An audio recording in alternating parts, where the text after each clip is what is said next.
बरई नाम पड़ गए रे। फल बेचेला खट्टा खटिक नाम संवर गए रे। पारे गोरी के गाल दिखावे मुलायम, पारे गोरी के गाल दिखावे मुलायम, रसगुल्ला समझ के निगल गए रे।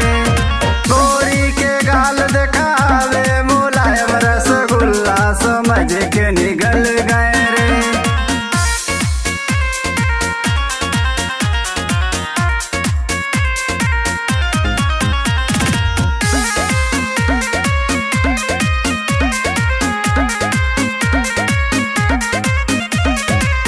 अरे चाट के चटनी बना के देखो, हलुवैया घर चल गए रे। मंडक में बैठे हैं भूखा दूल्हा जी के भैया रे।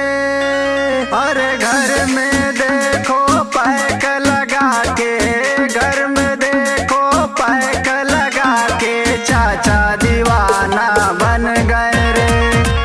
घर में देखो पैक लगा के, चाचा दीवाना बन गए रे।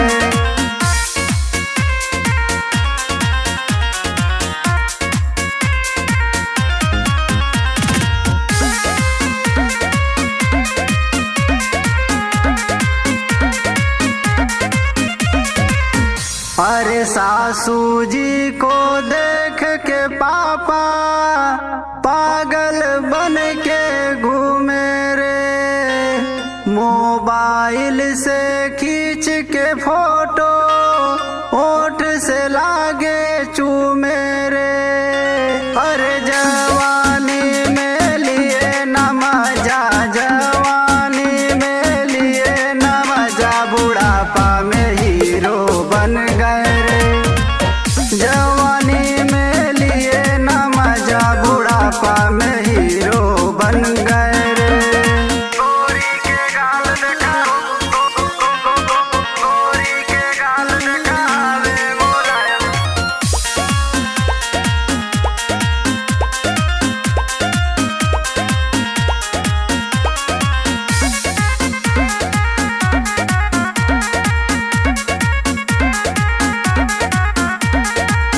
अरे गली गली में गोरी घूमे, गाल गुलाबी कई के रे।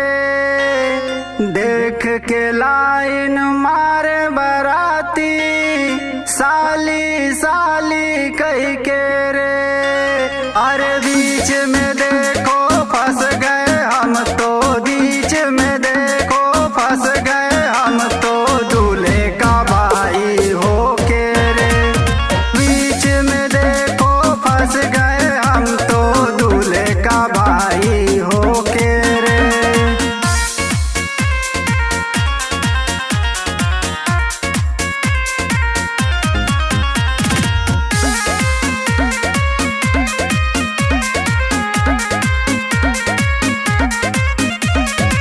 अरे कारी कारी अखिया से कारीगरी कर गई रे। रेशमी जुल्फे दिखा के हमारी जिंदगिया ले